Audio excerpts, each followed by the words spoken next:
ಇದು important highway ಇದು ಬಂದ್ ಆಗೋದು ಬೇಡ. NH4 ಬಂದ್ ಆಗ್ಬಾರ್ದು. ಇಡೀ ರಾಜ್ಯಕ್ಕೆ ಮತ್ತು ಇಡೀ ಸರ್ಕಾರಕ್ಕೆ ಲಾಸ್ ಐತಿ, ನಮಗೂ ಲಾಸ್ ಐತಿ.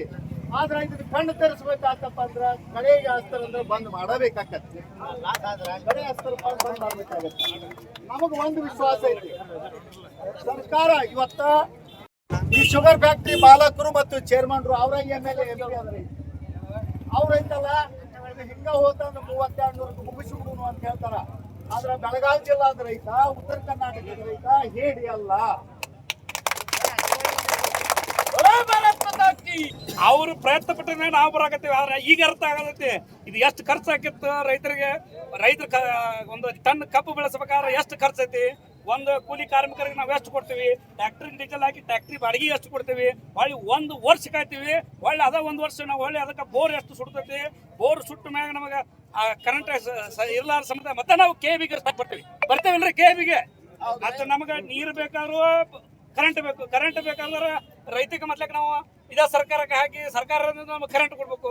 ಈ ರೀತಿಯಾಗಿ ಒಂದಕ್ಕೊಂದು ಎಲ್ಲಾ ಚೈನ್ ಐತಿ. ದಯಮಾಡಿ ಅರ್ಥ ಮಾಡ್ಕೊರಿ. ನಾವಿಲ್ಲಿ ಅಷ್ಟೇ ಇಷ್ಟ ಜನರು ಕೊಡು ಬದ್ಲಿ ಎಲ್ಲಾ ಊರಿಗೊಬ್ರು ನಿಜವಾದ ರೈತರಿದ್ದಾರ, ನಿಜವಾದ ರೈತ ಇದ್ದಾರ. ಈ ಒಂದೇದ್ದು ಇವತ್ತು ಏನಾರ ಇದು ಕಡೆದ ನಿರ್ಣಯ ಆಗಿ ಸರ್ಕಾರ ಇವತ್ತು ಇದನ್ನ ಬಗೆಹರಿಸಿಲ್ಲ ಅಂದ್ರ ನಾಳೆಗೆ ಮತ್ತೆ ಇದೇ ಕುಳಿಗೇರಿ ಕ್ರಾಸ್ನಾಗ ಎಲ್ಲಾರು ಕೂಡಿ ಪ್ರತಿಭಟಿಸೋಣ. ಕೇಂದ್ರ ಸರ್ಕಾರ ಇರ್ಬೋದು, ರಾಜ್ಯ ಸರ್ಕಾರ ಆಗಿರ್ಬೋದು, ಫ್ಯಾಕ್ಟ್ರಿ ಅವ್ರು ಕೈಗೊಂಬೆ ಕೆಲಸ ಮಾಡ್ತೈತಿ.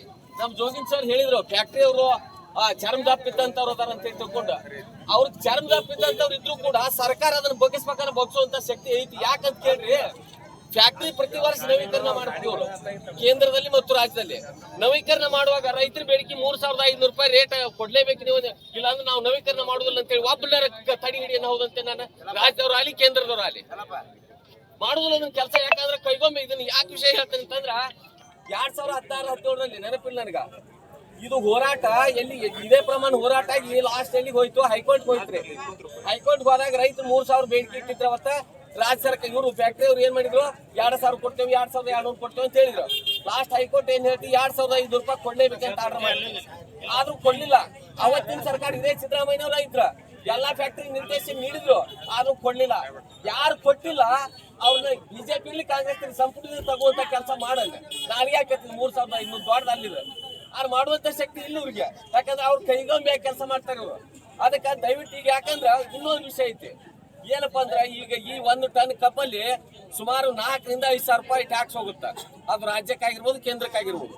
ನಾವು ಟ್ಯಾಕ್ಸ್ ಒಂದು 500 ರೂಪಾಯಿ ಕಡಿಮೆ ಮಾಡ್ಕೊಪ್ಪ, ಅದನ್ನ ರೈತರಿಗೆ ಹಾಕಿ ಕೊಟ್ಬಿಡ ಅಂತ ಹೇಳ್ರಿ. ಈ ಸಮಸ್ಯೆನ ಬಗೆಹರಿಸ್ಬೇಕು. ಫ್ಯಾಕ್ಟ್ರಿಯರ್ ಏನದಾರಲ್ಲ ನಮಗ ಒಟ್ಟ ಈ ಕಬ್ಬಿನ ಬೆಲೆ ಬಿಟ್ಟು ಒಂದು ನಮ್ಮ ಜಿಲ್ಲೆ ಏನಿಲ್ಲ ಮಲಪ್ರಭಾ ನದಿಯಿಂದ ಭೀಮಾ ನದಿ ಒಳಗು ಅಲ್ಲಿ ಮಟ್ಟ ಎಂತ ರಿಕವರಿ ಏನ್ ಬರ್ತದಂದ್ರೆ 1-10 ಬರ್ತದೆ. 1 ಟನ್ ಕಬ್ಬು ಕೊಟ್ಟಿದ್ರೆ ಒಂದು 10 ಕೆಜಿ ಸಕ್ಕರೆ ಬರ್ತದೆ ಎವರೇಜ್. ಅವ್ರೇನ್ ಫ್ಯಾಕ್ಟ್ರಿಯರ್ ಏನ್ ಮಾಡ್ತಾರೆ, ನಮಗ್ ಮೋಸ ಮಾಡಿ 9 ಹೇಳ್ತಾರೆ. 9 ಈಗ 10 ಬಂದತ್ತಂದ್ರ 1 ಕ್ವಿಂಟಲ್ 10 ಕೆಜಿ ಸಕ್ಕರೆ ಬರ್ತದೆ. 1 ಕ್ವಿಂಟಲ್ 10 ಕೆಜಿ ಸಕ್ಕರೆ ನಮಗ್ ಬಂತಂದ್ರ ಅದಕ್ಕೆ ಎಷ್ಟಾಗತ್ತ, 4000 ರೂಪಾಯಿ, 4500 ಸಕ್ಕರೆ ಬಂತು.